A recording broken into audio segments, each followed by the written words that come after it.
The marble floor felt cold beneath my bare feet as I stood outside my father's study, my hand hovering over the heavy wooden door. Inside, voices rumbled. Low, masculine, discussing things I wasn't supposed to hear.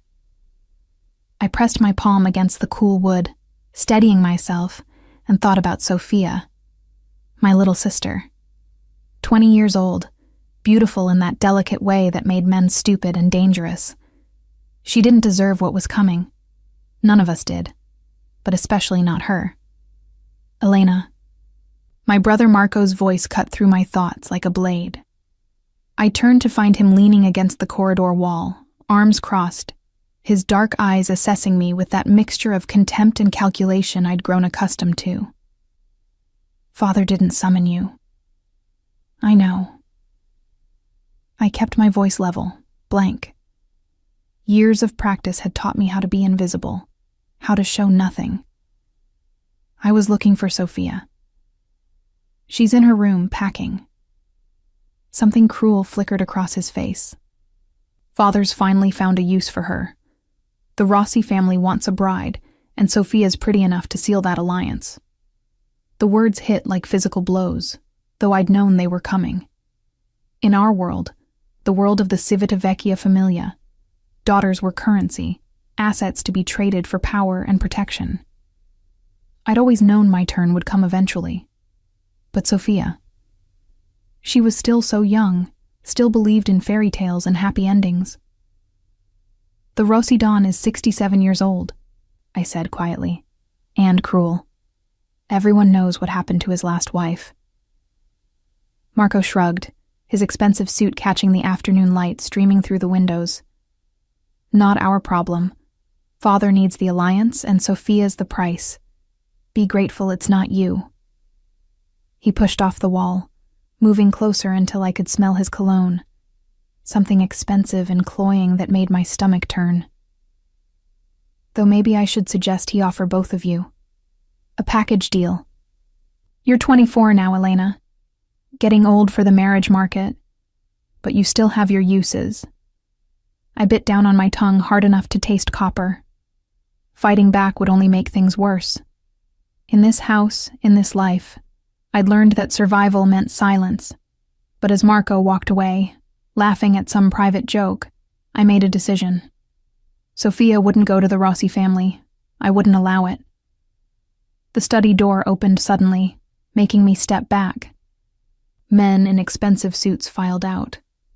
My father's associates, faces I recognized from years of dinners and meetings where I was expected to be decorative and mute. They barely glanced at me as they passed, except for the last one. He was younger than the others, maybe 32 or 33. Tall and broad-shouldered, in a way that suggested the tailored charcoal suit concealed significant muscle. His hair was dark, almost black, swept back from a face that was all sharp angles and controlled power. But it was his eyes that caught and held me. Vivid green, like spring leaves or expensive emeralds, studying me with an intensity that made my breath catch. Signorina. His voice was deep, cultured, with that distinctly Tuscan accent that softened certain consonants. He inclined his head slightly, a gesture of acknowledgement rather than deference. I nodded back, not trusting my voice, and watched as he descended the stairs with that fluid grace some dangerous men possess. Through the window, I saw him climb into a sleek black Maserati, flanked by two large men who had to be his security. "Elena!" My father's voice boomed from inside the study. "Get in here. Now." I entered slowly, taking in the scene. My father, Antonio Del Vecchio, sat behind his massive desk like a king on a throne. Overweight, aging, but still commanding in that way powerful men are. His thinning gray hair was slicked back, his jowls shadowed with late afternoon stubble. He looked at me with the same expression he always wore, mild disgust, mixed with calculation. "Sir," I said, keeping my eyes lowered. "You saw him? The man who just left?" "Yes, sir. That was Pietro Zampieri, Don of the Sacra Siena Organizzata." He leaned back in his chair, which groaned under his weight. Do you know what that means? I did. Everyone in our world knew about the Zampieri family. They controlled Tuscany with an iron fist, commanded respect and fear in equal measure, had connections that reached all the way to Rome and beyond. They were our rivals, had been for 2 generations, a cold war of territory and influence that occasionally erupted into violence. He controls Tuscany, I answered carefully, precisely. My father stood, moving to the window that overlooked our estate in Civitavecchia, the sprawling villa, the manicured gardens, the armed guards patrolling the perimeter, all of it paid for with blood and fear. There's a war coming, Elena. Smaller families are getting bold, thinking they can carve up territory between them. The Zampieri and Del Vecchio families are the largest targets. I remained silent, waiting. Whatever this was, I was just a pawn being moved into position. Pietro Zampieri proposed an alliance, my father continued. A joining of our families through marriage. He knows that united we'd be untouchable. Divided, we're vulnerable. My stomach dropped. Sophia. Was my first thought yes. He turned to look at me, and something cruel twisted his features. But Zampieri made an interesting request. He asked to meet both my daughters before deciding. Said he wanted to give them a choice. Unprecedented in our world. But he's young, still idealistic about certain things. He'll learn. A choice? The word felt foreign on my tongue. Between marrying him or marrying the man I choose. My father's smile was sharp. For Sophia, that's the Rossi Dawn. For you. He paused, enjoying this. I haven't decided yet. Maybe Marco's friend, Dante Caruso. He's expressed interest, though you're a bit old for his usual taste. He prefers them younger, more pliable. Dante Caruso. I'd met him once, seen the way he looked at young girls, the rumors that followed him like shadows. Just thinking about him made my skin crawl. So you'll both go to Tuscany tomorrow, my father said. Pietro Zampieri will meet with each of you privately, and you'll each make your choice. Him or whoever I decide to give you to. He sat back down, dismissing me with a wave. Go, Pac. And Elena, don't embarrass me. Zampieri might be our rival, but he's still a Don. Show proper respect. I left the study on shaking legs, my mind racing. A choice. He'd called it a choice, but it was just picking between different cages, different monsters. Still, as I climbed the stairs toward Sophia's room, one thought crystallized with absolute clarity. Whatever choice I made, Sophia wouldn't end up with the Rossi Dawn. I'd save her, even if it meant sacrificing myself. Sophia was indeed packing when I entered her room, tears streaming down her pretty face as she folded dresses with trembling hands. Elena, she sobbed, rushing into my arms. Marco told me, Father's giving me to that awful old man. I can't. Shh. I held her close, stroking her long, dark hair. Listen to me, Sophia. Tomorrow we're going to Tuscany. The Don there wants to form an alliance through marriage, and he's giving us a choice. Marry him, or accept Father's arrangement. She pulled back, her brown eyes wide and red-rimmed. A choice? But Father said... I know what Father said. I gripped her shoulders gently. Sophia, listen carefully. When we meet this Pietro Zampieri tomorrow, you're going to tell him you choose Father's arrangement. Do you understand? But that means the Rossi Dawn... No. I said it firmly. Because I'm going to choose Pietro Zampieri. I'm the older daughter, and if he wants an alliance badly enough, he'll accept me instead of you. You'll be free. Sophia, Father will have to find someone else for you. Someone better. Elena, no. Fresh tears spilled down her cheeks. I can't let you sacrifice yourself for me. You deserve... I deserve nothing. I interrupted. surprised by the bitterness in my own voice. None of us do. But you're still young, still have time to hope for something better. Let me do this, Sophia. Let me protect you.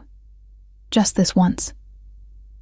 She cried herself to sleep in my arms that night, and I lay awake staring at the ceiling, thinking about green eyes and the choice I'd already made. Whatever Pietro Zampieri was, however dangerous, however cruel, he couldn't be worse than what awaited Sophia with the Rossi Dawn. At least, that's what I told myself. The drive to Tuscany the next morning was tense and silent. Marco drove, with Sophia and me in the back seat of the Mercedes, both of us dressed in modest but elegant dresses, me in deep burgundy, Sophia in cream. We'd been instructed to look proper, respectable, like the valuable merchandise we were.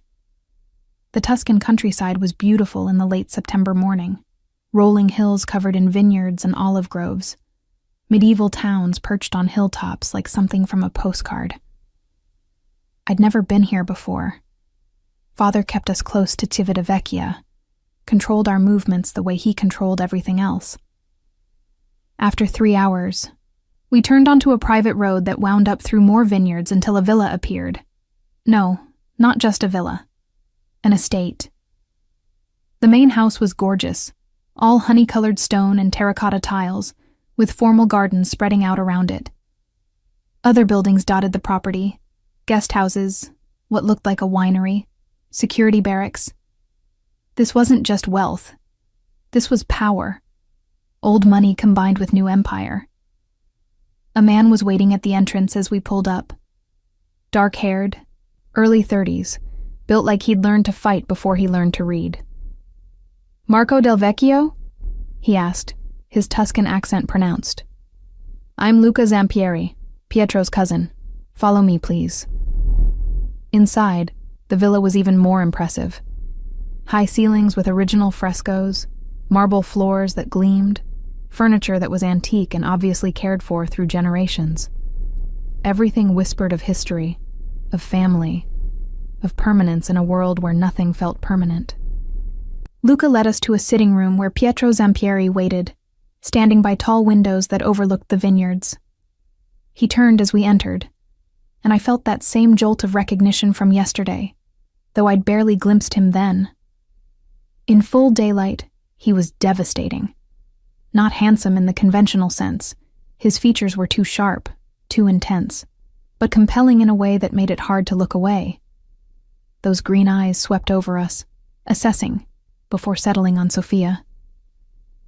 "Marco," he said, his voice that same cultured rumble. "Thank you for bringing your sisters. If you'll excuse us, I'd like to speak with each of them privately." Marco looked like he wanted to argue, leaving us alone with a rival Don violated every protocol. But Pietro's expression allowed no argument. After a moment, Marco nodded stiffly and left with Luca.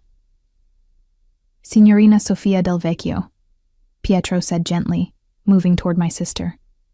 "I understand your father has arranged a marriage for you with Don Rossi." Sophia's hands trembled as she nodded. "Yes, signore. And you don't wish to marry him?" It wasn't a question, but Sophia answered anyway.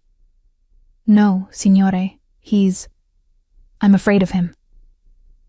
Something flickered in Pietro's green eyes. "Fear is a poor foundation for marriage."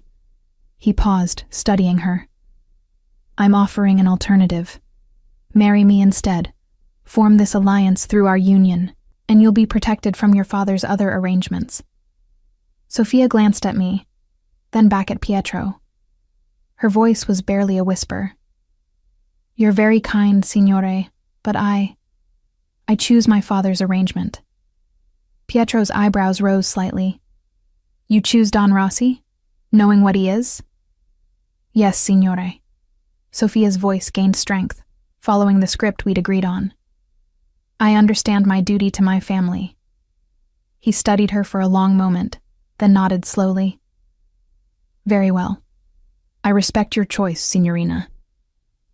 He turned to me, and the intensity of his gaze was like being caught in a spotlight. "Elena Del Vecchio, your turn." Sophia squeezed my hand once before leaving the room. Then it was just Pietro Zampieri and me, and the weight of the choice I'd already made. "You're the older daughter," he said, moving closer. 24, educated in Switzerland, fluent in 4 languages, degree in art history that your father considers useless. He smiled slightly. "I know things, Elena. It's my business to know." "Then you know I'm not valuable," I replied, finding my voice. "My father hates me. I'm too old, too opinionated too. Difficult. Whatever alliance you want, I'm not the prize daughter." "No," he agreed, stopping a few feet away. "You're not the prize. You're something far more interesting." His head tilted slightly. "You convinced your sister to refuse me so you could take her place. You're sacrificing yourself to protect her." My breath caught. "How did you—" "Your body language. The way she looked at you before answering. The fact that no sane woman would choose Francesco Rossi over almost anyone else." His green eyes held mine. "You're brave, Elena. Foolish, perhaps, but brave. That's rare in our world." "I'm not brave," I said quietly. "I'm desperate." Desperation and bravery often look the same. He moved to a sideboard, pouring 2 glasses of what looked like whiskey despite the early hour. He handed me one. "So, what's your choice? Me or whoever your father has planned for you?" I took the glass, surprised by how steady my hand was. "What would marrying you mean, specifically?" "Honesty," he said, seeming pleased by the question. "I like that. Very well. You'd live here, in Tuscany. You'd be Donna of the Sacra Siena Organizzata, which comes with responsibilities and dangers. You'd be my wife in every sense. I won't maintain a marriage of convenience only. You'd have freedom within certain boundaries, security, protection. And most importantly, you'd be mine, Elena. Completely." The possessiveness in that last word should have frightened me. Somehow, it didn't. "And what do you get?" "An alliance with your family. A smart, brave woman who sees clearly despite being raised in darkness. A partner, not just a decorative wife." He paused. "And Sophia stays protected. If you choose me, I'll make sure your father finds her a better match. Someone young, decent. It's within my power." My throat tightened. "Why would you do that?" "Because I want you to choose me freely, not out of pure desperation." His voice softened. "I won't lie to you, Elena. I'm not a good man. I've done terrible things. Will do more terrible things.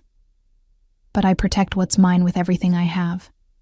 If you become mine, no one will ever hurt you again. That includes your father." I thought about Sophia, about the Rossi Dawn, about Dante Caruso, and whatever other monster my father might have planned for me. I thought about green eyes and honesty, and the strange feeling that this dangerous man might actually mean his promises. "I choose you," I said, the words coming out stronger than I felt. "I choose to marry you, Pietro Zampieri." His smile was slow and devastating. "Then you're mine. Elena Del Vecchio. From this moment forward, you're under my protection, and no one, not your father, not your brother, not anyone, can touch you." He stepped closer, raising his glass. "To our alliance, cara mia, and to your courage." We drank together, sealing a choice that I knew would change everything. For better or worse, I now belonged to the Dawn of Tuscany. And God help me, part of me was relieved. Moving to Tuscany happened faster than I'd anticipated. Within 2 days of my choice, I found myself standing in the bedroom that would now be mine. A beautiful space with cream-colored walls, antique furniture, and windows overlooking the vineyards that seemed to stretch forever. My few possessions looked pathetic, spread across the massive bed. Some clothes, a few books. The small portrait of my mother that I'd kept hidden from my father for years. It's not much, I said to Sophia, who'd helped me pack and insisted on accompanying me for the move, despite Marco's protests. Everything I own fits in 2 suitcases. That just means you get to fill this gorgeous room with new things. Sophia was trying to sound cheerful, but I could see the tears she was fighting. Elena, are you sure about this? It's not too late to... It's already done, I interrupted gently. The marriage contract had been signed yesterday, witnessed by both families. In 1 month, there would be a ceremony to make it official in the eyes of the church and society. But legally, binding, I was already Pietro Zampieri's wife. And yes, I'm sure, Father already found you a better match, remember? That was true. Somehow Pietro had worked his magic, or his threats, and my father had agreed to betroth Sophia to Alessio Bianchi, a young don from Napoli who was known for being relatively decent by our world standards. Sophia would have time, at least. Time to know her future husband. Time to prepare. Time for something other than being immediately handed over to a monster. A knock at the door made us both turn. Pietro stood in the hallway, dressed more casually than I'd seen him before. Dark jeans and a white linen shirt with the sleeves rolled to his elbows, revealing forearms corded with muscle. His dark hair was slightly damp, as though he'd recently showered, and even in this relaxed state, he radiated power. Sophia, he said with a slight smile. Marco is downstairs, saying it's time to leave. He's not happy about the delay. Marco's never happy about anything, Sophia muttered, but she hugged me tightly. I'll visit soon, I promise. And you'll call me every day? Every day, I agreed, though I wasn't sure that would be allowed. In my father's house, phone calls were monitored, restricted. I had no idea what the rules would be here. After Sophia left, Pietro remained in the doorway, not entering. Respecting the boundary of my space, I realized. How are you settling in, Cara? The endearment sent an unexpected flutter through my stomach. It's overwhelming. Your home is beautiful. Our home, he corrected gently. This is your home now, Elena. Everything here belongs to you as much as to me. He paused. I thought you might like to see the rest of the property tomorrow. The winery, the gardens, the town nearby. Unless you'd prefer time alone to adjust. I should have said yes to solitude. Should have wanted space to process the enormity of what I'd done. But standing there, looking at this man who'd given me a choice when no one else ever had, I found myself saying, I'd like that. The tour, I mean. His smile transformed his face, softening those sharp edges. Good. Meet me for breakfast at 8, and we'll make a day of it. He turned to leave, then paused. Elena, your sister will be safe. I've made sure of it. You have my word. After he left, I sank onto the bed, staring at my mother's portrait.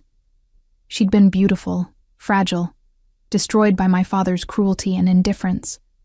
She'd died when I was 12, and I'd sworn I'd never let myself become like her, broken by a man's power over me.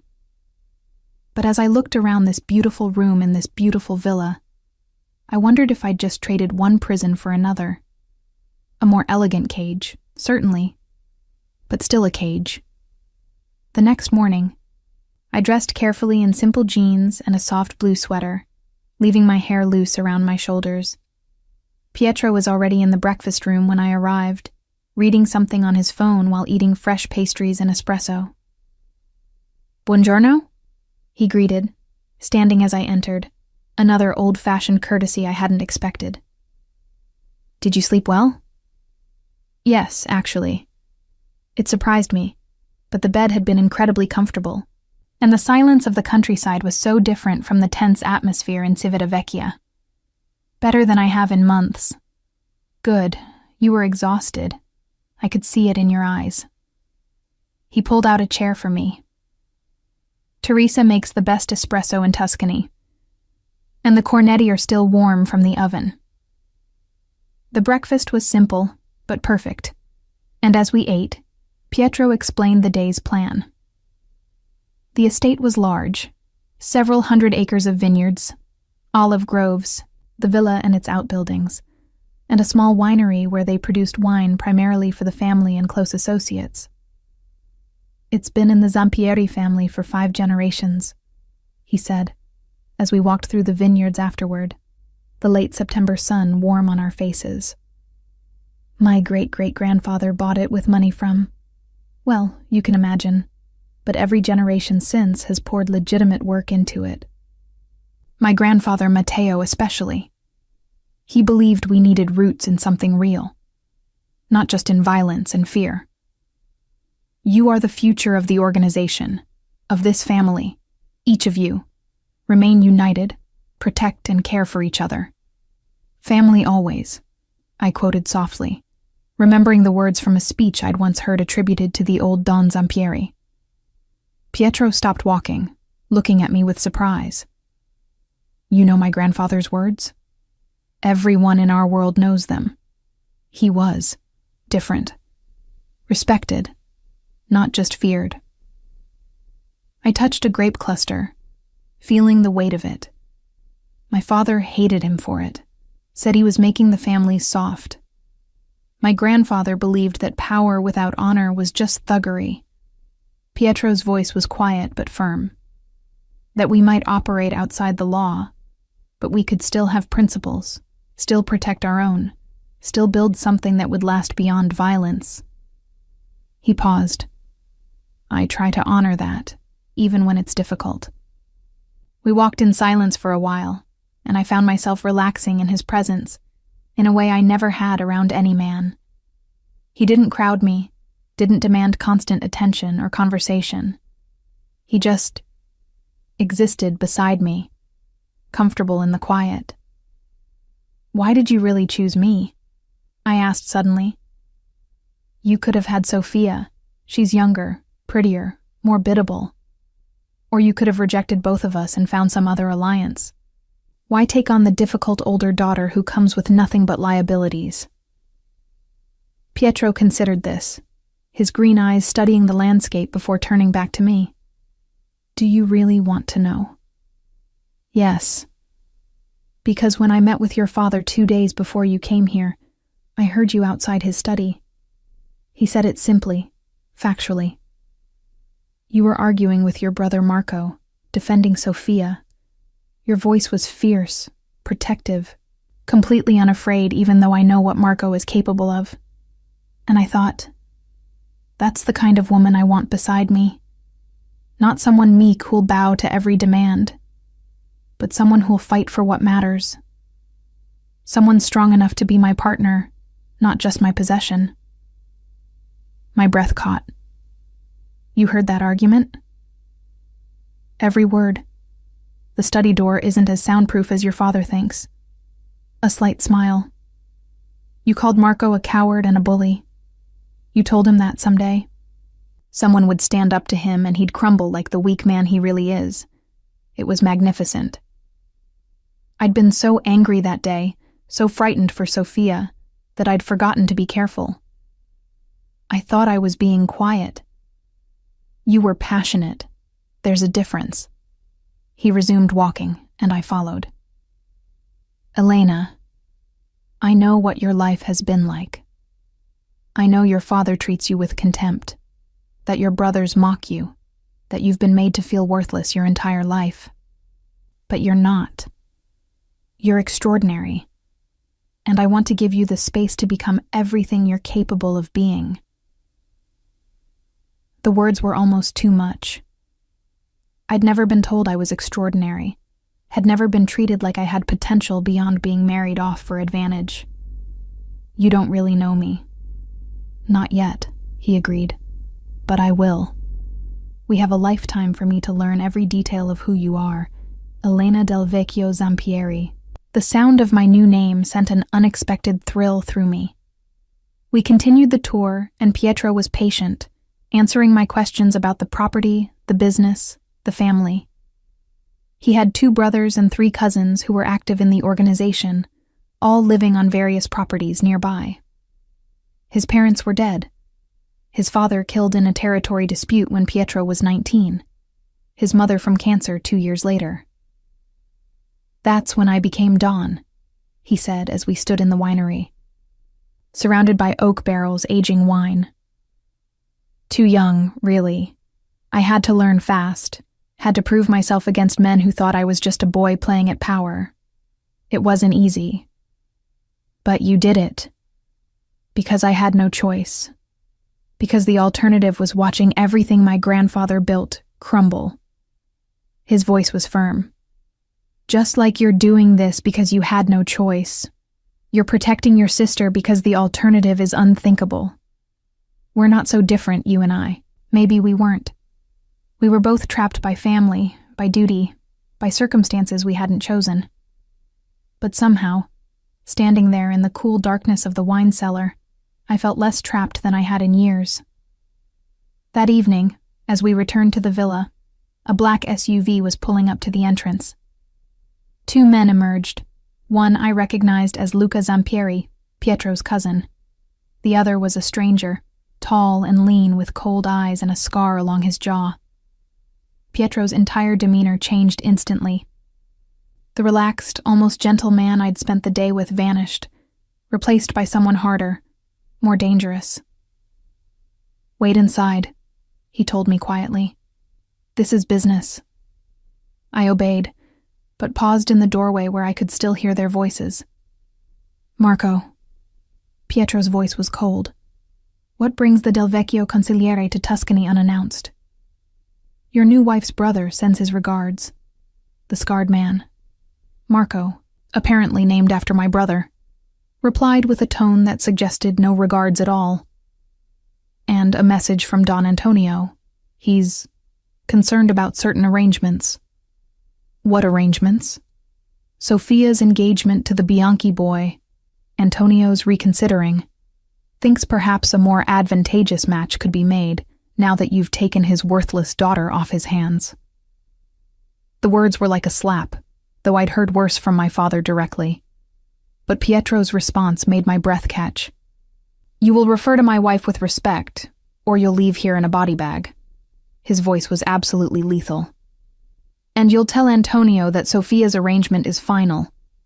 If he breaks that agreement, the alliance is void, and I'll rain such destruction on Civitavecchia that he'll wish he'd honored his word." Silence. Then Marco's laugh, nervous and forced.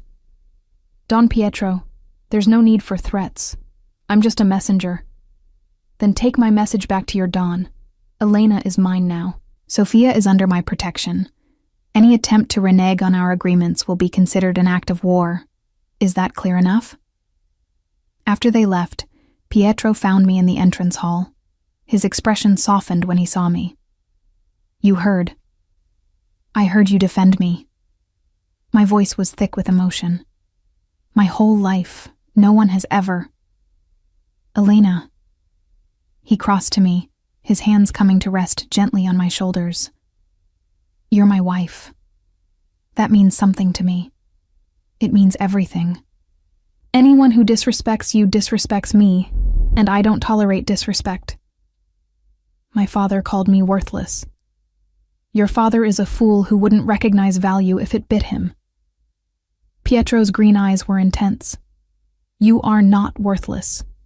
You are brave and intelligent and fierce. You are mine.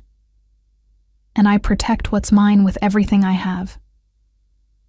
There was that possessiveness again, but somehow it didn't feel suffocating. It felt safe. For the first time in my life, I was someone's priority instead of someone's burden. "Thank you," I whispered. "Don't thank me for doing what should have always been done." His hand slid down to take mine. "Come, Teresa's made dinner, and you need to eat. You're too thin. Your father wasn't feeding you properly either." As we sat down to dinner, fresh pasta with wild boar ragu, a hearty Tuscan dish that warmed me from the inside, I found myself studying Pietro. He'd switched back to that gentler version of himself, asking about my day, what I'd thought of the property. if there was anything I needed for my room.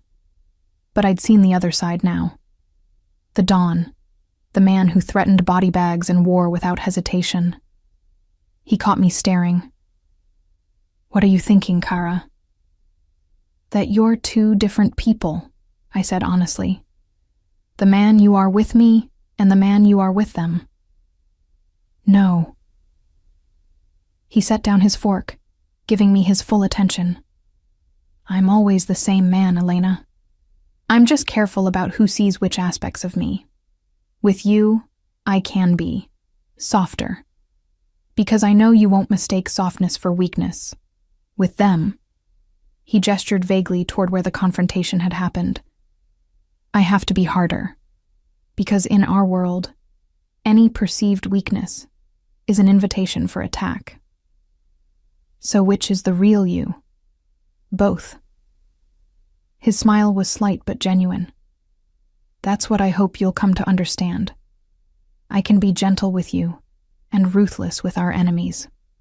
I can read poetry and order executions. I can be your husband and their Don. It's not contradictory. It's necessary." I thought about that as I lay in bed that night, alone in my beautiful room. Pietro had made it clear he wouldn't rush intimacy, would give me time to adjust to this new life before expecting me to fulfill all wifely duties.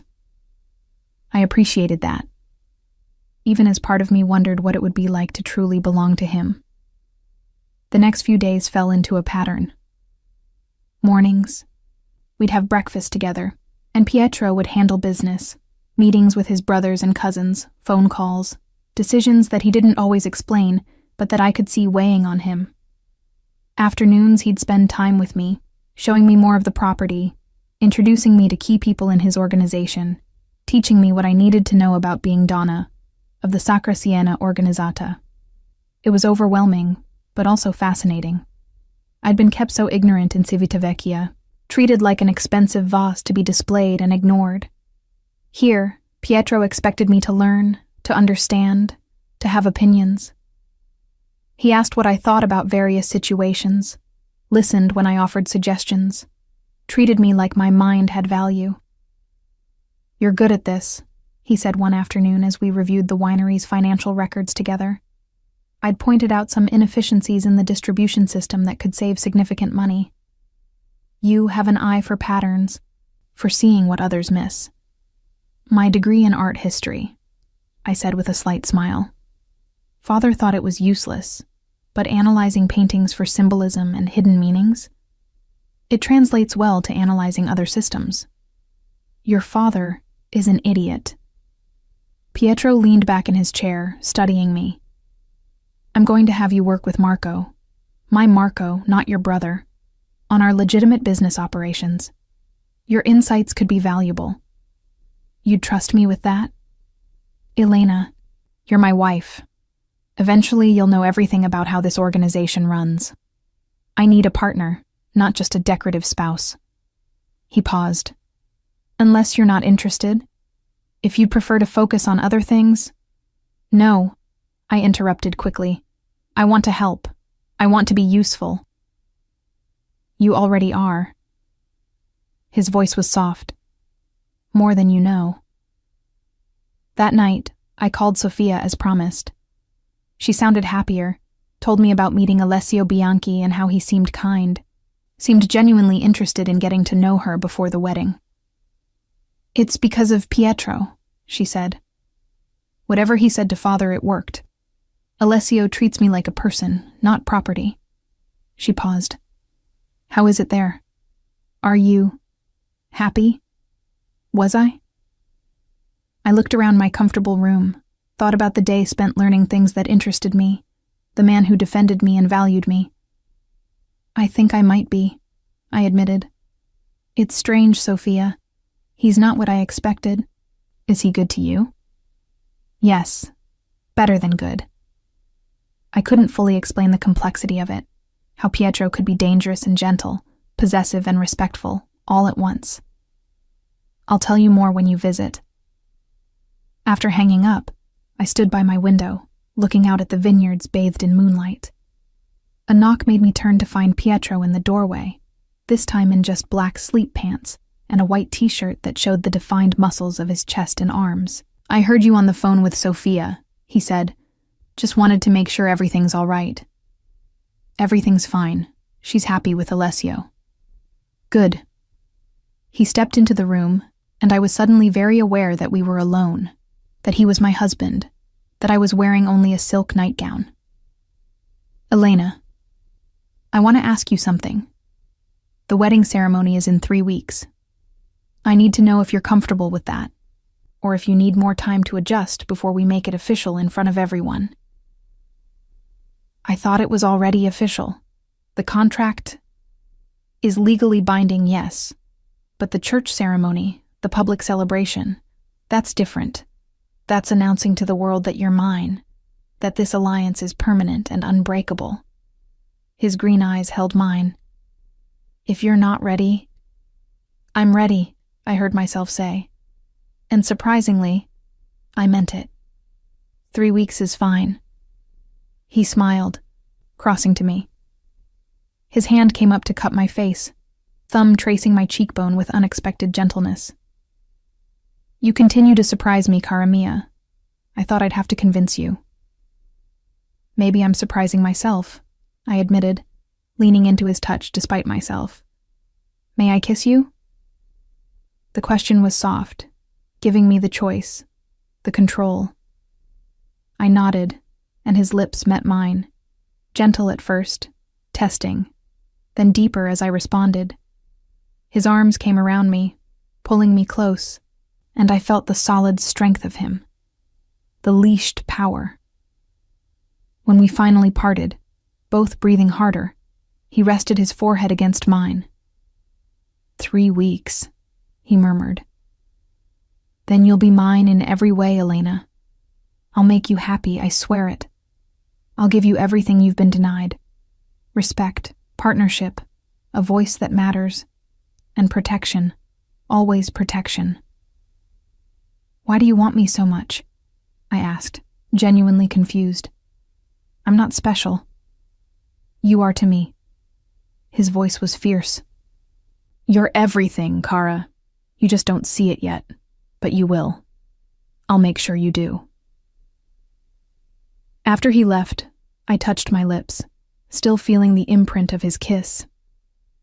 In 3 weeks, I'd marry Pietro Zampieri in front of both our families, the church, and God.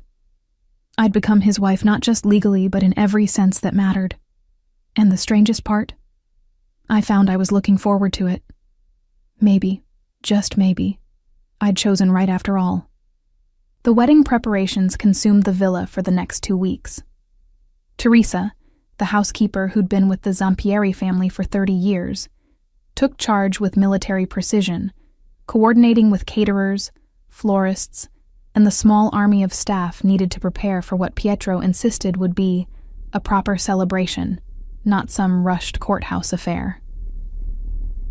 "Your family will see that you're valued here," he'd told me one morning over espresso. "That you're cherished, not just tolerated. That matters, Elena. It sends a message." I understood the message, that I was under his protection, that disrespecting me meant disrespecting him. In our world, these symbolic gestures were as important as contracts and alliances. Maybe more so. But as the wedding drew closer, I found myself growing increasingly nervous. Not about marrying Pietro. That decision felt right in a way I couldn't fully explain.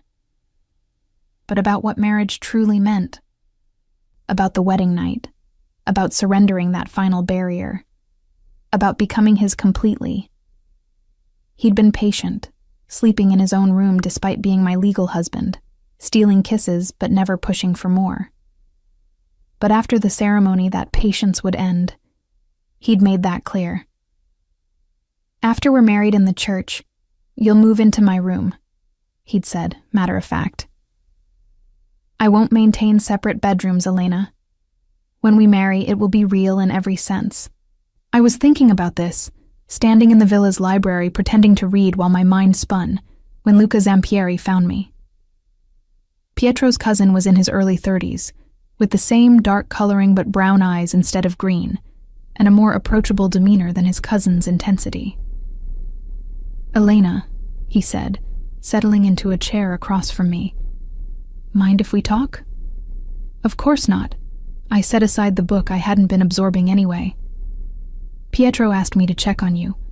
He's worried you're feeling overwhelmed by all the wedding preparations." Luca's expression was kind. "Are you?" "A little," I admitted. "It's all happening so fast." "It is. But that's Pietro for you. Once he decides something, he moves forward with absolute commitment." Luca leaned forward. "I wanted to tell you something about my cousin, about why he's the way he is. Do you know how his father died?" "In a territory dispute," he said. "That's the polite version." Luca's voice grew somber. "The truth is, his father was betrayed by someone he considered a friend, someone he'd shown mercy to years before. Pietro was 19, just finishing university, when he got the call that his father had been ambushed. By the time he got there, his father was dead, and the traitor had fled." My chest tightened. What did Pietro do? What any Don would do. He hunted the traitor down. But Pietro didn't just kill him. He systematically destroyed everything the man valued first. His businesses, his reputation, his family's standing. Only then did he eliminate him. Luca met my eyes. "I'm telling you this not to scare you, but to help you understand.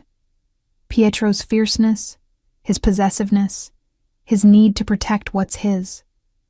It comes from losing his father to betrayal. He learned that showing mercy, being soft, gets people killed.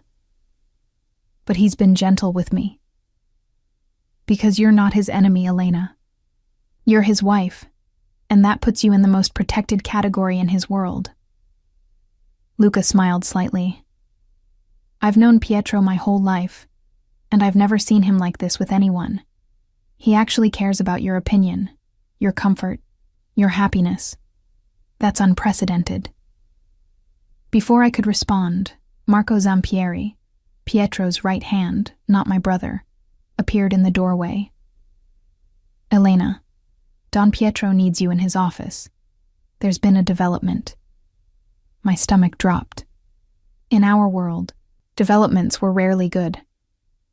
I followed Marco through the villa to Pietro's private office, where I found him standing behind his desk, his jaw tight with anger, a phone in his hand. "Elena," he said when he saw me, his voice controlled but with an edge. "Close the door and sit down. We need to talk." I obeyed, my heart hammering. "What happened?" "Your father just called. Apparently there's been a complication with Sofia's engagement to Alessio Bianchi." Pietro's green eyes were cold with fury. "Antonio is claiming that Alessio insulted him somehow, and he's breaking the engagement. He's going back to the original plan, marrying Sofia to Francesco Rossi. No." The word escaped before I could stop it. "He promised. We had an agreement. We did, and he's breaking it." Pietro set down the phone with careful precision, the kind of control that suggested he wanted to throw it through the window. He called to inform me, not to request permission. He doesn't care about our agreement because he thinks he can manipulate me through you, through your love for your sister. "Can he?" I asked quietly. "Manipulate you, I mean." Pietro moved around the desk to crouch before my chair, taking my hands in his. "Listen carefully, Kara. What I'm about to tell you is important. Yes, I care about your feelings. Yes, I want to protect your sister because she matters to you. But I won't be manipulated by your father's games. If I let him break this agreement without consequences, it shows weakness. It tells everyone that the alliance can be picked apart piece by piece." "So what are you saying?" My voice was shaking. "That Sofia will marry that monster and there's nothing we can do?" "I'm saying I need to think strategically."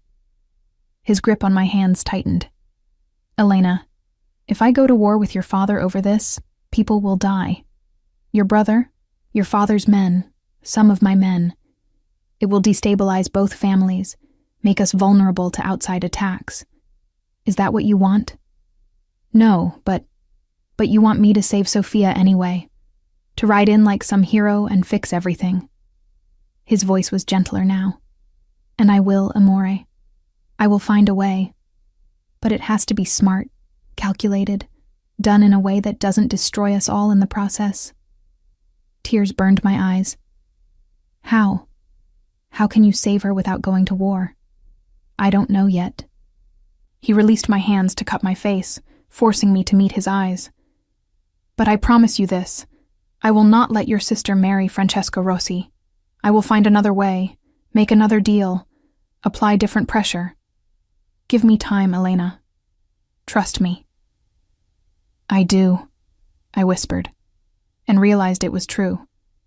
Somehow I'd come to trust this dangerous man completely. I trust you, Pietro. His kiss was fierce, possessive, full of promise. When he pulled back, his eyes were blazing. After our wedding, things change. After we're officially united in the eyes of the church and community, I'll have more leverage with your father, more ability to demand compliance. One more week, Cara. Then I'll have the full weight of our completed alliance behind me, and I'll make Antonio regret breaking his word. That evening, I couldn't eat dinner despite Teresa's worried clucking. I kept thinking about Sophia, about her marrying that cruel old man, about how I'd promised to protect her and was failing. Pietro found me later on the terrace, staring out at the darkened vineyards. You should rest, he said quietly, coming to stand beside me. The wedding is in 4 days, and you need to be strong. How can I think about the wedding when Sophia... We'll be fine. He interrupted firmly. Elena, I need you to hear this. Your father is testing us, testing our alliance, seeing if he can drive a wedge between us by using your love for your sister. The best thing you can do is not let him succeed. Stand beside me at our wedding, show united front, prove that his games won't work. That's how we protect Sophia, by being stronger than his manipulation. I turned to face him. You really believe that? I know it. His hand came up to stroke my hair. In 4 days, you'll be my wife before God and our families. That ceremony isn't just symbolic, Cara. It's a public commitment that can't be undone. A statement that we're one entity now. Once that happens, your father loses his leverage because hurting you means attacking me, and attacking me means war with Tuscany. He won't risk that. And Sophia? Once we're married, I'll offer your father a choice. He can honor his original agreement and betroth Sophia to Alessio Bianchi, or I'll withdraw my support from a business deal he desperately needs, the port expansion in Civitavecchia. Without my backing, the entire project collapses, and Antonio loses millions plus significant face with his associates. Pietro's smile was cold. He'll choose his money and reputation over his spite. Sophia will be safe. You had this planned, I realized. You knew he'd try something like this. I know men like your father. They can't help themselves. They always push boundaries, always test limits. So yes, I prepared contingencies. He pulled me closer. I told you I protect what's mine, Elena. That includes your sister because she matters to you. I leaned against him, feeling the solid strength of his body, breathing in his scent, something spicy and masculine that I'd come to associate with safety. I keep waiting for you to disappoint me, I admitted quietly. For you to reveal yourself as another monster like my father. I am a monster, Cara. His voice was matter of fact. I've killed people. I'll kill more. I operate outside the law and profit from others' vices. But I'm your monster, Elena. I'm a monster who'll burn the world down to protect you and those you love. There's a difference. Was there? I wasn't sure anymore. All I knew was that Pietro's particular brand of monstrosity felt like protection instead of threat. Power used for me instead of against me. We stood there in the darkness for a long time, and when he finally walked me to my room, his kiss goodnight was tender. 4 more days, he murmured against my lips. Then you're mine completely. I can barely wait, amore mio. After he left, I lay awake thinking about his words. 4 days until the wedding. 4 days until I became his in every sense. 4 days until our alliance was complete and unbreakable. 4 days until everything changed again. The morning of the wedding dawned clear and perfect, October sunshine flooding through my windows. Teresa and 2 other women arrived early to help me prepare, bringing with them the dress Pietro had commissioned from a designer in Florence. Ivory silk that hugged my figure before flowing into an elegant train, with delicate lace sleeves and a neckline that was modest but flattering. "You look beautiful, Signorina," Teresa said, tears in her eyes as she fastened my mother's pearl necklace, the only piece of jewelry I had from her, around my neck. Like a proper Tuscan bride. The ceremony would be at the small church on the property, followed by a reception in the villa's gardens. Pietro had invited what seemed like half of Tuscany. Important families, business associates, allies from across Italy. A show of strength and unity. As I stood before the mirror, barely recognizing the elegant woman staring back, there was a knock at the door. "Elena?" Sophia's voice. "Can I come in?" She appeared in the doorway, looking beautiful in a pale pink dress, her face lit with happiness. "You're here," I breathed, rushing to hug her. "I didn't think Father would let you come." "Alessio insisted," she said, pulling back to study me. And Pietro made it very clear that my presence was non-negotiable. Father couldn't refuse without insulting the Zampieri family. She lowered her voice. "Elena, I have good news. This morning, Father received a message from Pietro. Something about a business deal? And suddenly, he's agreed to honor my engagement to Alessio. I'm not marrying the Rossi Don. I'm safe." Relief washed through me so powerfully that my knees weakened. "Pietro did it. He actually did it." "He did," Sophia agreed, "because you matter to him, Elena. Anyone can see it." She squeezed my hands. "I was so scared for you, marrying a man you barely knew. But watching you 2 together these past weeks, the way he looks at you, the way he's fought for what matters to you, I think you might have found something real." Real. The word echoed in my mind as I walked down the aisle 30 minutes later, my hand resting lightly on Luca Zampieri's arm since I had no father to give me away, nor would I have wanted mine performing that role. The church was small but beautiful, filled with flowers and candles, and at the end of the aisle stood Pietro. He wore a perfectly tailored black suit that emphasized his broad shoulders, his dark hair styled back, his green eyes fixed on me with an intensity that made my breath catch. As I approached, I saw something in his expression I'd never seen before. Vulnerability, as though this moment mattered to him in ways that went beyond strategy and alliance. When I reached him, he took my hand, and I felt the slight tremor in his fingers. This powerful, dangerous man was nervous. Somehow, that made me less so. The ceremony was traditional, beautiful, conducted in Latin by a priest who'd known Pietro since childhood. When it came time for the vows, Pietro spoke first, his voice steady and clear. "Elena, I take you as my wife before God and our families. I vow to protect you, to cherish you, to honor you as my equal and partner. I vow that no harm will come to you, or those you love while I draw breath. I vow to be faithful, to be honest, to give you the respect and voice you've always deserved. You are mine, and I am yours, from this day forward, until death parts us." My turn. I looked into those green eyes and spoke the truth. Pietro, I take you as my husband before God and our families. I vow to stand beside you, to support you, to be your partner in all things. I vow to trust you, to believe in you, to build this life with you even though I'm still learning what that means.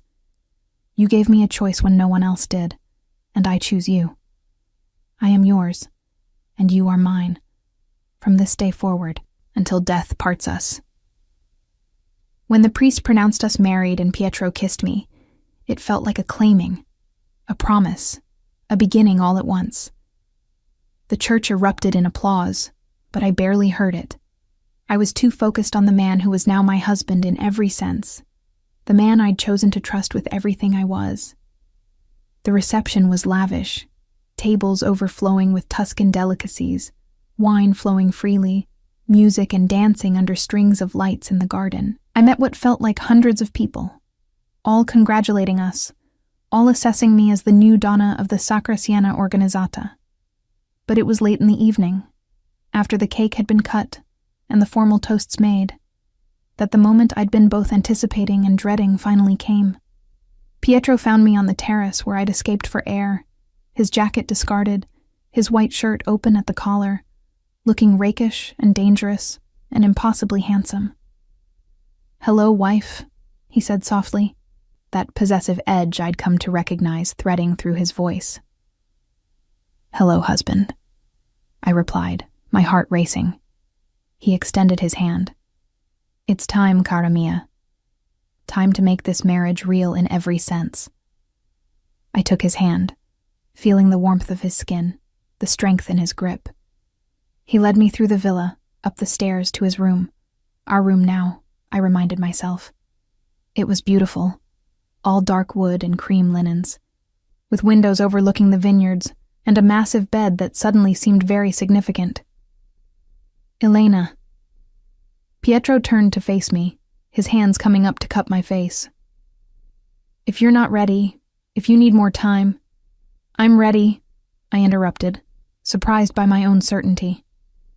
"I want this. I want you."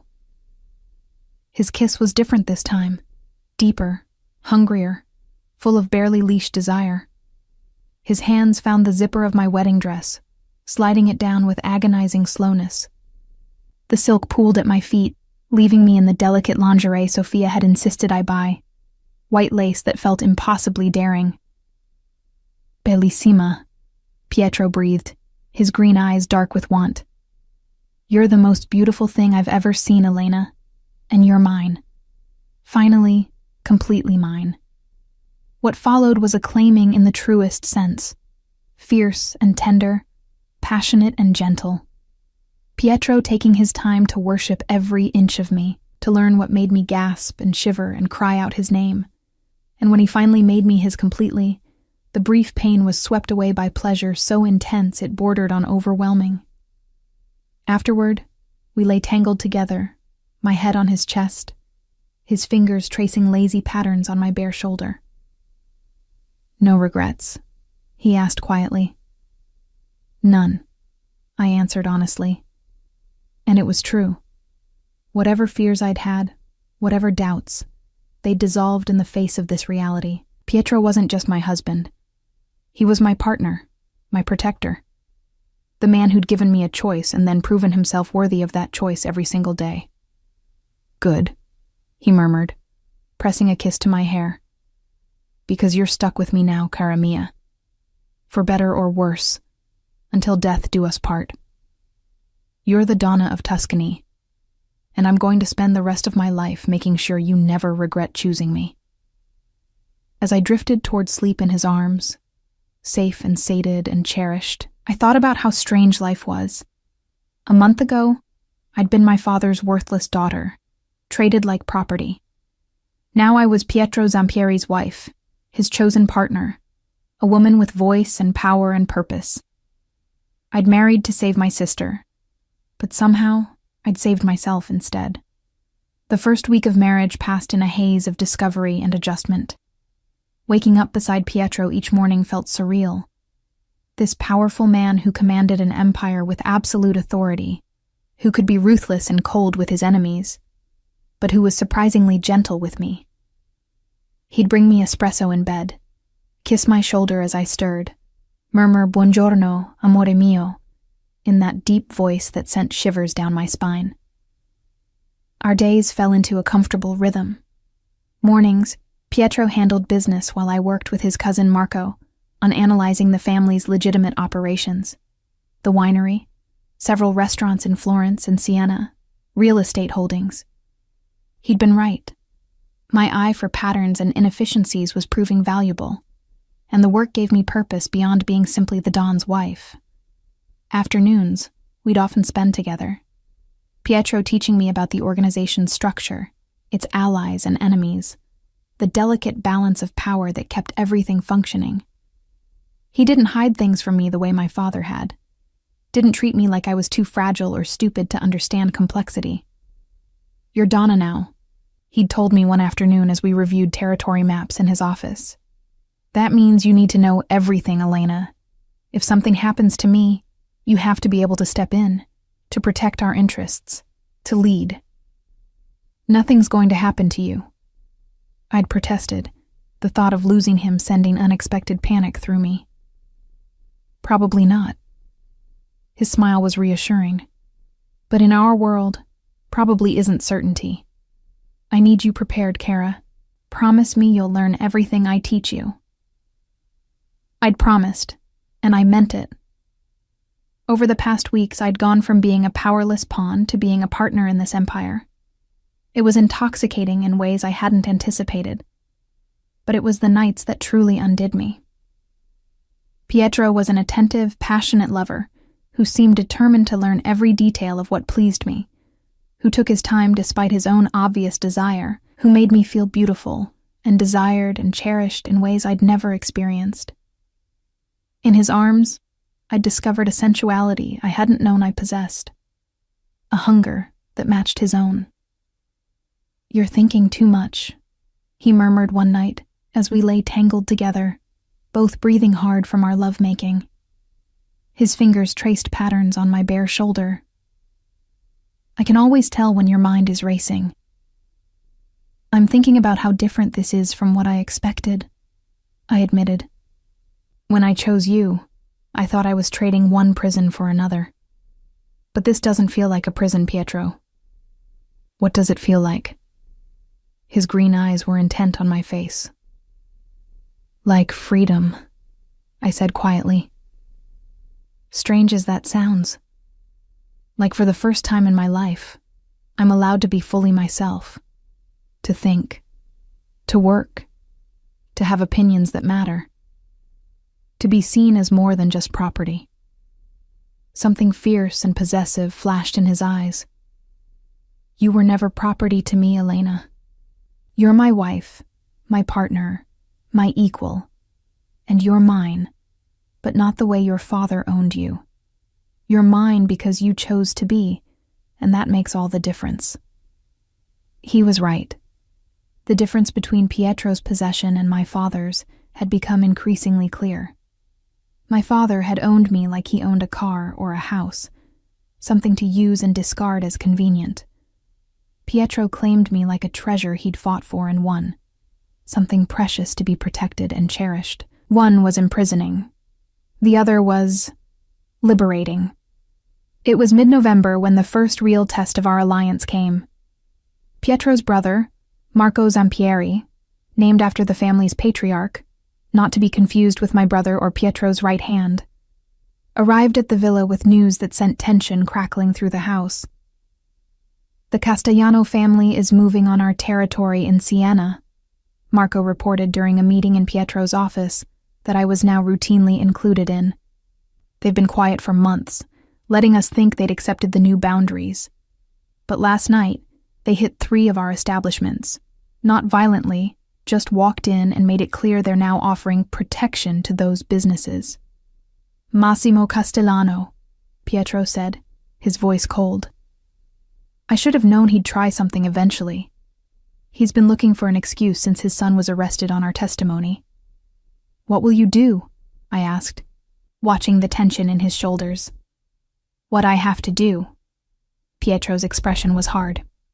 I'll meet with Massimo, remind him of the agreements in place, make it clear that further incursions will be met with force. That's dangerous, I said before I could stop myself. If Massimo is willing to break the agreements, he might be willing to hurt you when you meet him. Pietro's expression softened slightly as he looked at me. That's why I'll bring adequate security, Kara. But I can't let this stand. If I do nothing, every family will think they can chip away at our territory. The meeting was set for 2 days later at a neutral location, a private club in Florence that was considered safe ground for negotiations. Pietro assured me he'd be fine, that these meetings happened regularly, that it was just posturing and power plays. But I couldn't shake my worry. That morning, as he prepared to leave, I followed him to the foyer where Luca and several other men waited by the cars. Elena, Pietro said, turning to me with a slight smile. You're supposed to kiss me goodbye and tell me to be safe, not glare at me like you're planning my murder yourself. I'm not glaring, I'm concerned. I moved closer, lowering my voice. Massimo Castellano has a reputation for being unpredictable, Pietro.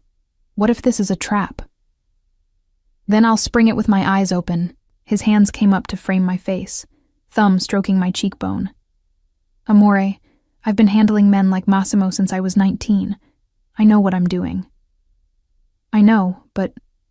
He kissed me, cutting off my protest. When he pulled back, his expression was tender. I love that you worry about me. It's strange. No one's ever worried about me before. They've feared for me, respected me, obeyed me. But worried about me? He shook his head. That's new. Well, get used to it, I said, trying to sound stern. You're my husband. Worrying comes with the territory. Husband. He said the word like it meant something profound. I never thought I'd want that title as much as I do when you say it, Elena. You've changed something in me, cara mia. Made me want things I thought I'd never have. A real partnership. Someone to come home to. Someone who sees me as more than just the dawn. His words made my throat tight. Come home safe, I whispered. Please. Always, he promised.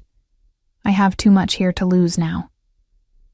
I watched from the window as the convoy of black SUVs pulled away, disappearing down the long drive. Then I tried to distract myself with work, with the accounts and analyses that usually absorbed me. But I couldn't focus, couldn't stop checking my phone, couldn't shake the feeling that something was wrong. 3 hours later, my phone finally rang. Pietro. I answered immediately. Are you all right? I'm fine, amore. But his voice was tight. The meeting went badly. Massimo wasn't interested in negotiating. He came ready for war. We need to prepare for retaliation. What happened? I'll explain when I get home. But Elena, I need you to do something for me. I need you to pack a bag and be ready to leave the villa. If things escalate, I'm sending you somewhere safe until this is resolved. No. The word was automatic. I'm not leaving you. Elena, no. I repeated more firmly. You told me I'm your partner. That I need to know everything about how this works. You can't send me away the first time there's real danger, Pietro. Either I'm Donna of this family, or I'm not. Choose. Silence on the other end of the line. Then a rough laugh. You're going to be trouble, aren't you? Probably. So are you coming home to your trouble of a wife or not? I'm on my way. But, Elena, when I get there, we're having a serious discussion about your safety versus your stubbornness. He arrived 30 minutes later, striding into the villa with controlled urgency, his security detail fanning out to reinforce the perimeter. I met him in his office, where he immediately pulled me into his arms, holding me tightly. Tell me what happened, I said against his chest. He released me reluctantly, moving to pour himself whiskey, unusual for him during the day. Massimo came with an ultimatum. Either we cede the Siena territory to him, or he'll take it by force. He's apparently allied with 2 other smaller families, thinks their combined strength matches ours. He's wrong, but it will be bloody proving it. So what do? We prepare for war. His voice was grim. I've called in our allies, reinforced our key locations, made sure everyone knows this is a direct challenge to our authority. If we show weakness now, it's over. Other families will smell blood and circle like sharks. I moved to stand beside him, taking his hand. Then we don't show weakness. We show strength. We remind everyone why the Zampieri family has held Tuscany for 5 generations. Pietro looked at me, something shifting in his expression. You really mean that? You're not afraid? Of course I'm afraid, I admitted. I'm terrified. But I'm also your wife. And that means standing beside you, not cowering in some safe house while you face danger alone. His kiss was fierce, possessive, full of fierce pride. Dio, I love you, he murmured against my lips. I wasn't planning to say it yet, thought it was too soon. But Dio, Elena, I love you. You're extraordinary. The words stole my breath. You love me? Completely, irrevocably. His hands framed my face. I loved you when you chose to marry me to save your sister. I loved you more when you stood up to your brother. I loved you even more when you started working alongside me, proving how brilliant you are. And I love you most now, when you're refusing to abandon me despite the danger. You're everything, cara mia. Tears pricked my eyes. I think I love you too, I whispered. I wasn't sure if what I felt was real, or just gratitude or fear or... But it's real, isn't it? This thing between us. Real as anything I've ever known. His thumb wiped away a tear that had escaped. And that's why you need to understand. If things go badly with Castellano, if the worst happens, I've made arrangements. Marco knows to get you to safety, to make sure you're protected. There's money set aside, documents, everything you'd need to disappear and start over. Stop, I interrupted. Stop planning for your death. We're going to survive this, both of us. We're going to beat Massimo Castellano and anyone else who tries to take what's ours. Together. His smile was slow and devastating. Together, he agreed. All right, Donna Zampieri. If you insist on staying, then you're going to learn how to protect yourself properly. Starting now. What followed was an intensive crash course in security and self-defense. Pietro had his men teach me how to shoot, how to recognize threats, how to move through the villa's hidden passages that I hadn't known existed. He showed me where weapons were cached throughout the house, gave me codes to security systems, made sure I knew exactly what to do if someone breached our defenses. I pray you never need any of this, he said one evening, after a particularly grueling practice session at the shooting range they'd set up on the property. But I sleep better knowing you're not helpless. I was never helpless, I corrected, surprising myself. I just didn't have the tools to fight back. There's a difference. He studied me with those intense green eyes. You're right. You survived your father's house, protected your sister, navigated a world that tried to break you. That takes strength most people never develop. I'm just giving you weapons to match the warrior you already are. The praise made my chest warm.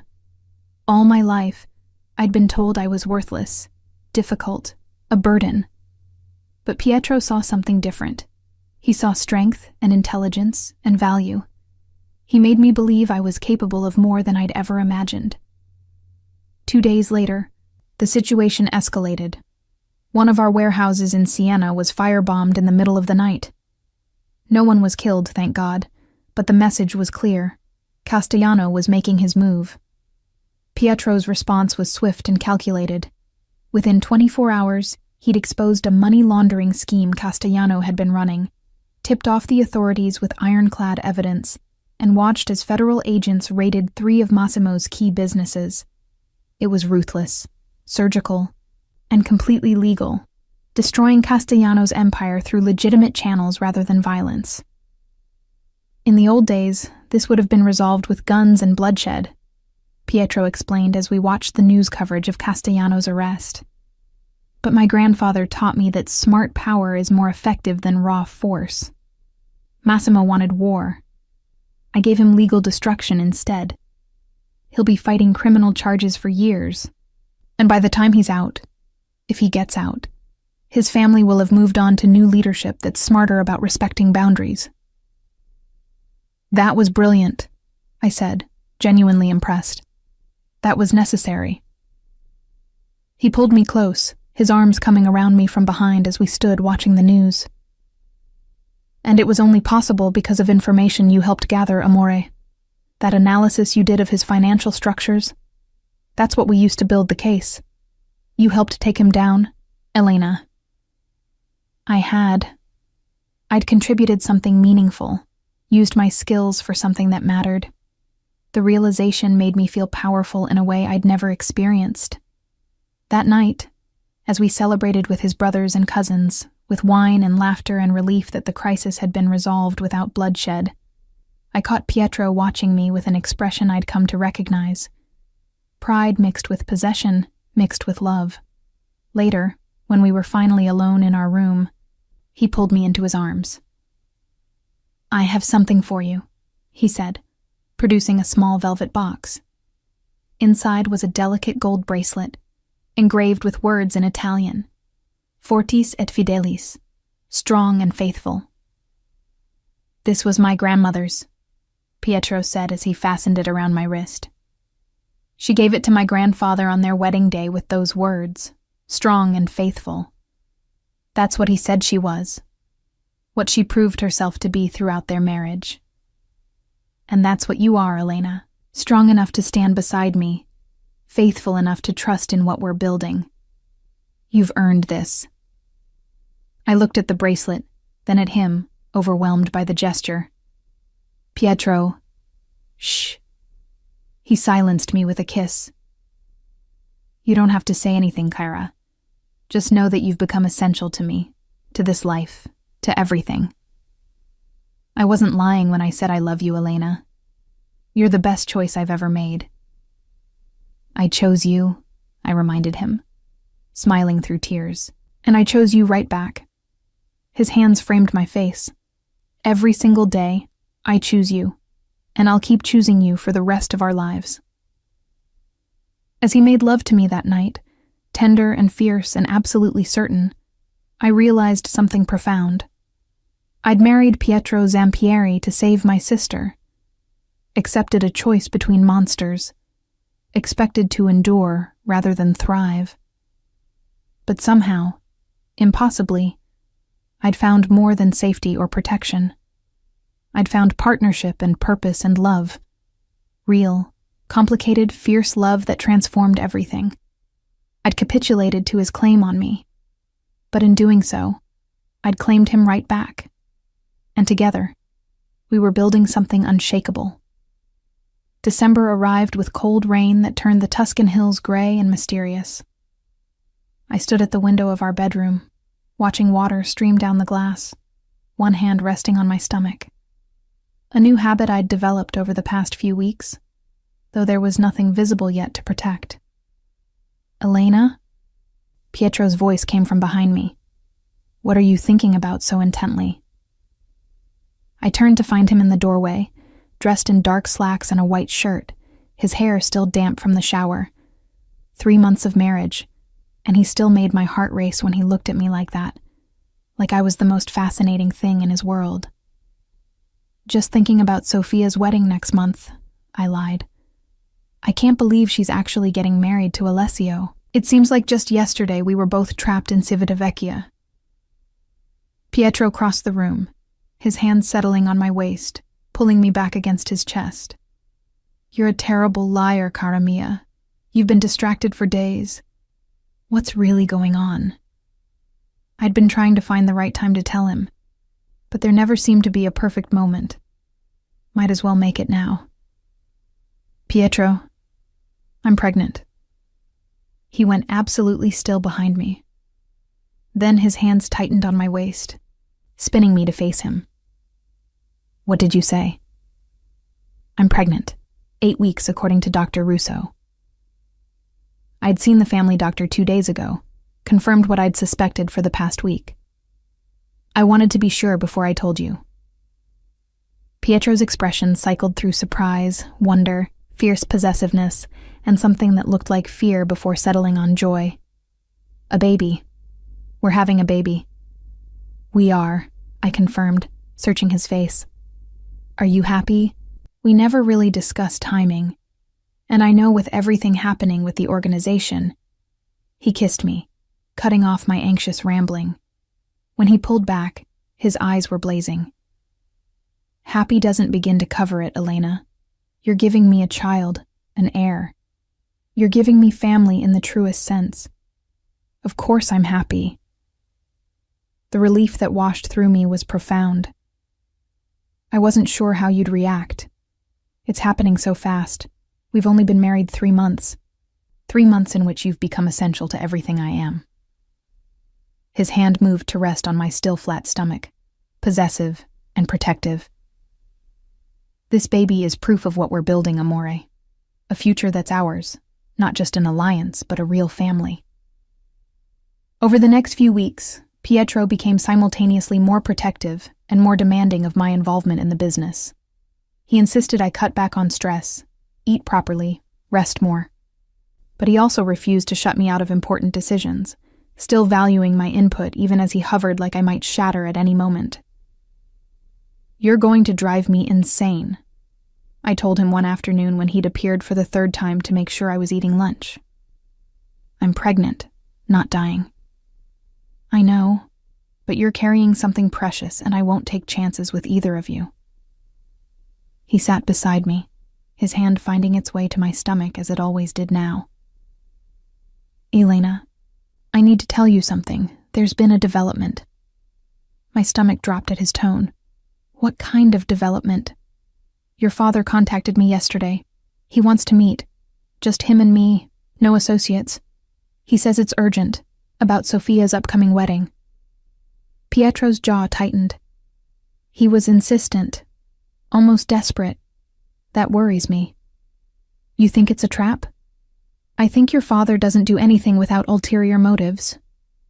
His green eyes met mine. "But I can't refuse the meeting without insulting him, which could jeopardize Sophia's engagement. Alessio's family is already nervous about the alliance. Any sign of conflict between our families and they'll withdraw." "So you're going to meet him?" "I am. Tomorrow in Florence. Neutral ground, public location. I'll have security nearby." He paused. "But I wanted you to know in case something goes wrong." "Nothing will go wrong," I said firmly, though fear coiled in my stomach. "You'll meet with him, figure out what he wants, and come home to me and our baby. That's what's going to happen." He kissed my forehead. "That's the plan, cara mia. That's absolutely the plan." But as I watched him leave the next morning, flanked by Luca and Marco, I couldn't shake the feeling that something had shifted. My father never did anything without calculation, never reached out unless he had an angle to play. Pietro called me midday. The meeting was strange, he said, his voice troubled. "Antonio claims someone's been threatening him, asking questions about our alliance, about you specifically. He wanted to warn me that there might be outside forces trying to drive a wedge between our families." "Do you believe him?" "I don't know what to believe with your father. But Elena, I need you to be extra careful until I figure out what's really happening. Don't leave the villa. Don't meet with anyone I haven't approved, and keep your phone with you always. Pietro, you're scaring me." "Good. You should be scared. Something's wrong, And until I know what, I need you protected." His voice softened. "I love you, amore. Both of you. I won't let anything happen to you." After we hung up, I tried to focus on work, on anything to distract from the anxiety gnawing at me. But I couldn't concentrate, couldn't stop thinking about my father's sudden concern, about threats and wedges and the complicated web of alliances that made up our world. That evening, as I was reviewing documents in the library, my phone rang. "Sophia." I answered immediately. "Sophia, is everything all right?" "Elena, I'm scared." Her voice was shaking. "Something's happening. Father's been acting strange all week, having secret meetings, sending Marco away on mysterious errands. And tonight, I overheard him on the phone talking about you, about Pietro, about how the plan needs to move forward before it's too late." Ice formed in my veins. "What plan?" "I don't know. But Elena, I think he's planning something bad, something that involves hurting your marriage to Pietro. You need to warn him." "I will. Sophia, are you safe? Do you need to leave? Come here." "I'm fine. Alessio's here, and Father won't risk doing anything that would jeopardize my engagement. But you..." Her voice broke. "Please be careful. I couldn't bear it if something happened to you because of me, because of that choice you made to protect me." After assuring her I'd be careful, I immediately called Pietro. It went to voicemail. I tried Marco, then Luca. Both went to voicemail. Panic began to build. Where was he? It was late evening. He should have been home by now. Should have been checking on me obsessively as he'd been doing since learning about the pregnancy. An hour passed. Then 2. I called everyone I could think of, but no one had heard from Pietro since late afternoon. The villa felt too large, too empty, too vulnerable. At 10 o'clock, headlights finally swept up the drive. I rushed to the entrance, relief washing through me, until I saw it wasn't Pietro's car but a black sedan I didn't recognize. And climbing out was my brother Marco, accompanied by 2 men I'd never seen before. "Elena," Marco said, his voice mockingly cheerful as he climbed the steps. Surprised to see me. I backed toward the door, but he was faster, catching my arm. "Where's your husband, Sorellina? Where's the big bad Don who thinks he can manipulate the Del Vecchio family without consequences?" "Let me go." I tried to pull away, but his grip tightened painfully. "Father sends his regards, and a message. You're coming with us, Elena. Back to Civitavecchia, where you belong." His smile was cruel. "Pietro Zampieri thinks he can protect you? We're about to prove him wrong." The other men moved forward, and I realized with horror that this had been the plan all along. My father hadn't been warning Pietro about threats. He'd been setting a trap, using the meeting to distract him while Marco came for me. "You can't do this," I said, trying to sound calm despite the terror clawing at me. "I'm Pietro's wife. Taking me is an act of war." "That's exactly what Father wants." Marco dragged me toward the car. "He's decided the alliance isn't worth the cost. You married above your station, forgot where you came from. Time to remind you, and to remind the Zampieris that Del Vecchio daughters don't get to choose their own paths." I fought, struggled, screamed for help. But the villa's security had been mysteriously absent, likely paid off or threatened by my father's men. Within minutes, I was in the car, speeding away from the only home I'd ever known that felt safe, away from the man I loved, away from the life I'd built. As the Tuscan hills disappeared behind us, my hand went to my stomach. Pietro's child, our future. I had to protect this baby, had to find a way to survive whatever my father had planned. But as Civitavecchia's lights appeared on the horizon, returning to the prison I'd escaped, I wondered if survival was even possible anymore. They locked me in my old bedroom, the room I'd lived in for 24 years before marrying Pietro. It looked exactly the same. Cream walls, modest furniture, the window overlooking the courtyard that had been my only view of the outside world. But I was different. I wasn't the powerless girl who'd left here 3 months ago. I was Elena Zampieri now, Donna of Tuscany, carrying the heir to the Zampieri Empire, and I would not be broken. My father came to see me the next morning, looking pleased with himself as he settled into the chair across from where I sat on the bed. "Elena, you're looking well. Marriage clearly agrees with you. What do you want?" I kept my voice level, refusing to show fear. "What I've always wanted, respect. The Zampieri family has been expanding too aggressively, pushing into territories that should belong to us. Your husband has become too powerful, too confident." He leaned forward. "You're going to help me fix that." "I'm not helping you do anything." "Oh, I think you will." His smile was cold. "Because if you don't cooperate, if Pietro tries to come for you, I'll make sure Sofia suffers the consequences. Alessio's family is easily intimidated. One word from me, and her engagement is over.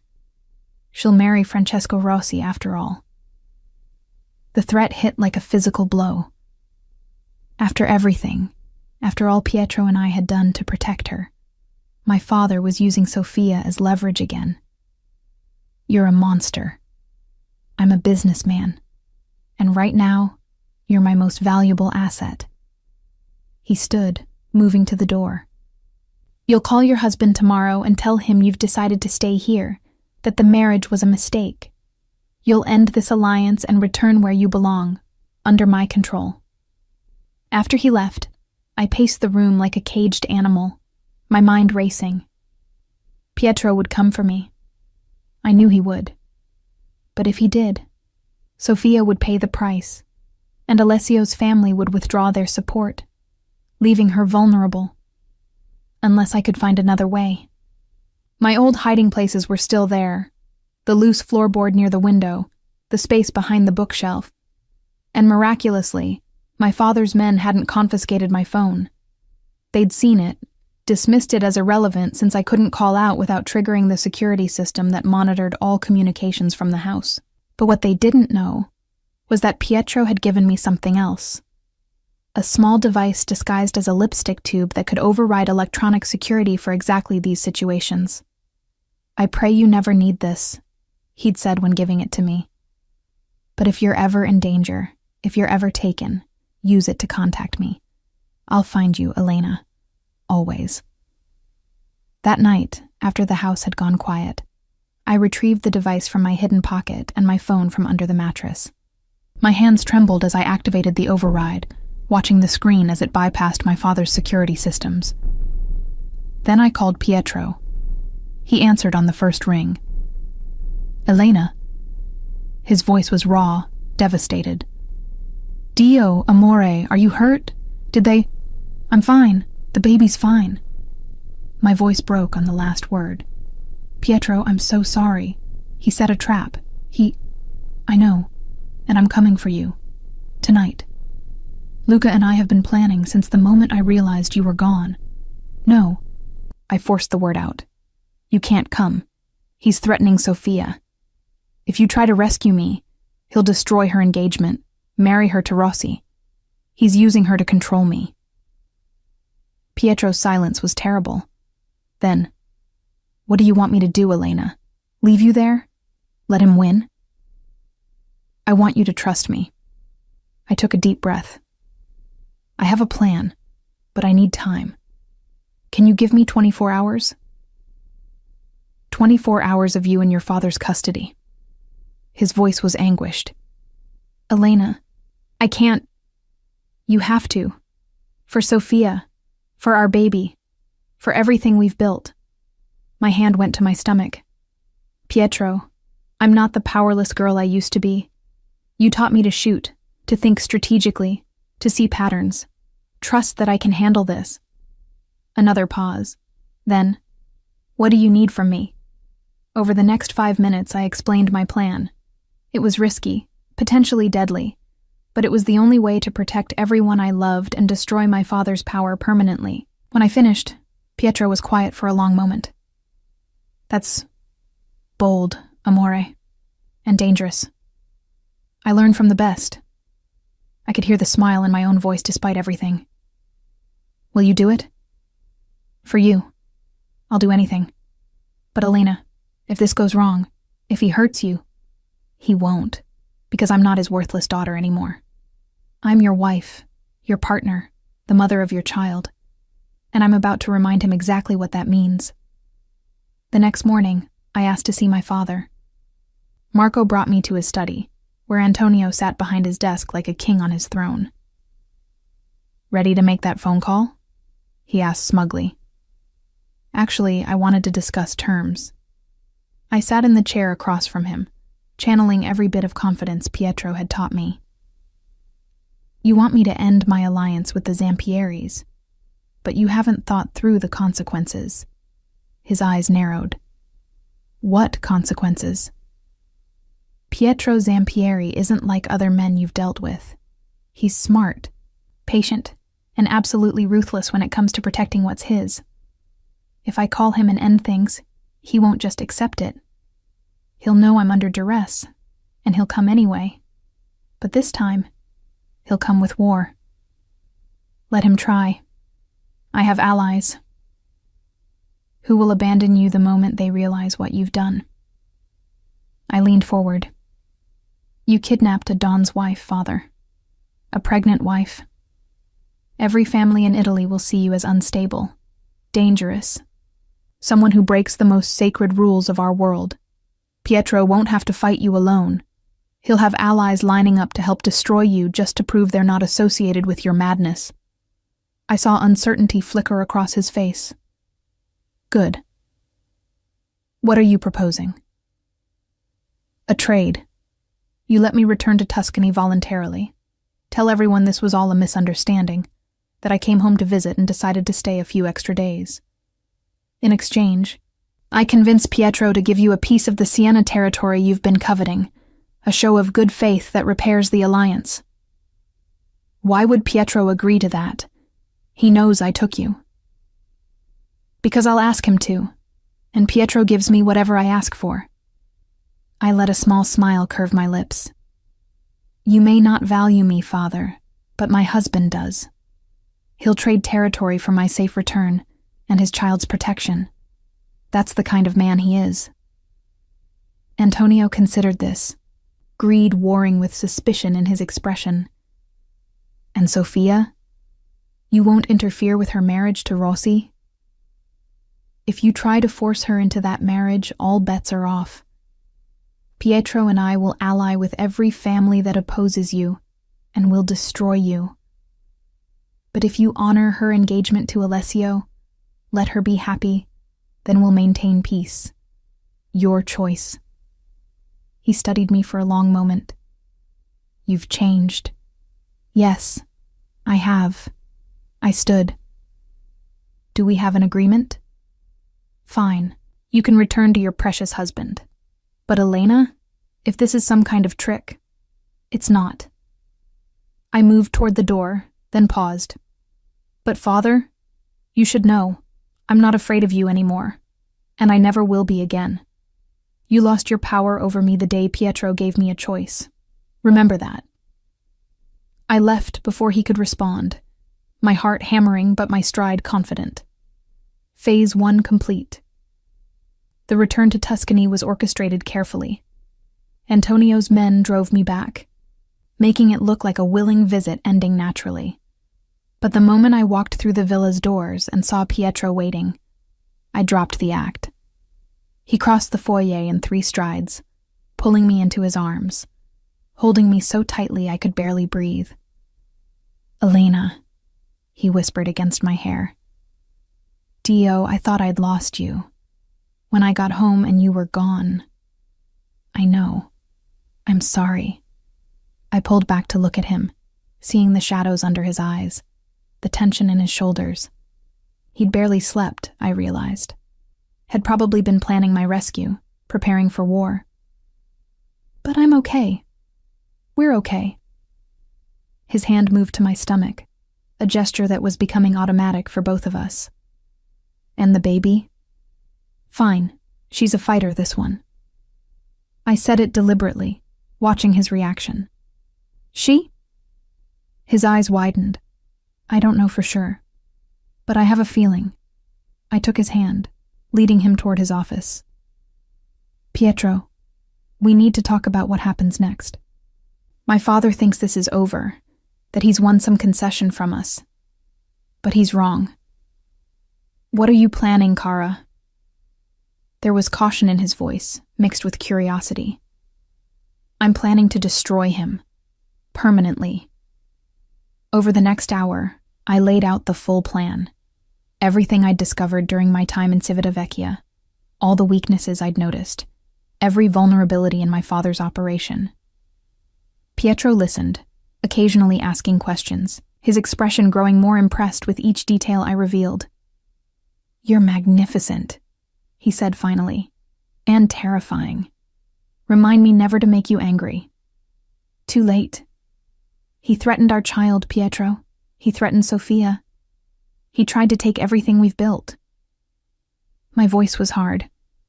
I want him finished, not just beaten, destroyed. Can you do that?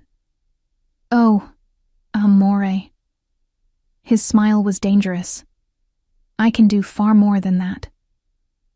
What followed was a masterclass in calculated destruction. Pietro used the information I'd provided to systematically dismantle my father's empire over the following weeks.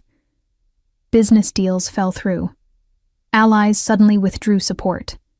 Authorities began investigating financial irregularities. And throughout it all, Pietro and I maintained a facade of reconciliation, of the alliance working beautifully. My father never saw it coming. By the time he realized what was happening, it was too late. His power base had crumbled, his reputation was in tatters, and the other families were circling like vultures. Sofia's wedding to Alessio went forward beautifully, and in a final irony, it was Pietro who gave her away at the ceremony, not as her father, but as the head of her sister's family, the man who'd actually protected her. You did this, Sofia whispered to me during the reception. You destroyed father to protect me. Pietro and I did this together, I corrected. And yes, I did. Because you're my sister, and no one threatens my family. The word felt right. Family. Not the twisted, cruel version I'd grown up with, but the real thing, built on choice and love and fierce protection. The final blow came on a cold January evening. Pietro received word that my father had been arrested on multiple charges. His assets were frozen, his associates had turned on him, and he faced decades in prison. It was over. How do you feel? Pietro asked me that night as we lay in bed, his hand resting on my now visible baby bump. Free, I said honestly. For the first time in my life, completely free. Good. He pressed a kiss to my shoulder. Because you deserve that freedom, Elena. You always did.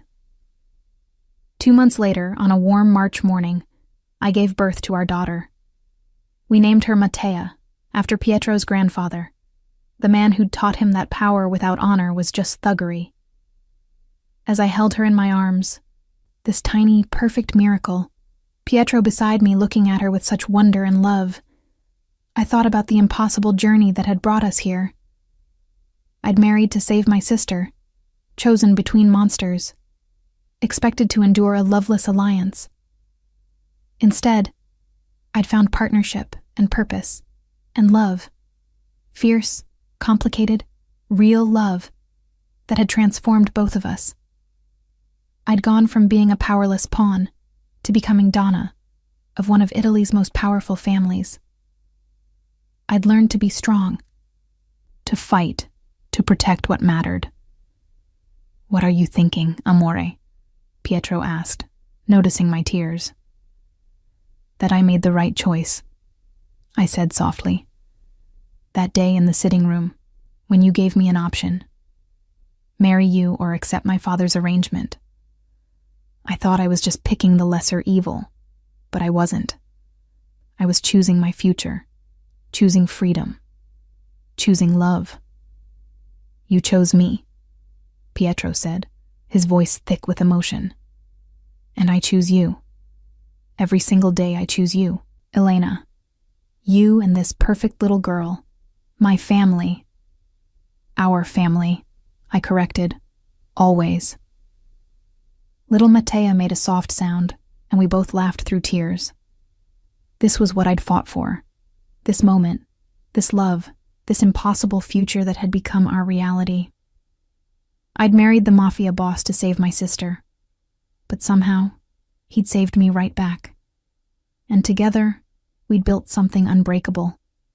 Something real. Something that would last for generations. Not just an empire of power and fear, but a legacy of honor and protection and fierce, unwavering love. My grandfather's words echoed in my mind. You are the future of the organization, of this family, each of you. Remain united. Protect and care for each other. Family, always. Family, always. Now I understood what that truly meant. Not the twisted version I'd grown up with, but the real thing, chosen, protected, cherished. Worth fighting for. Worth everything.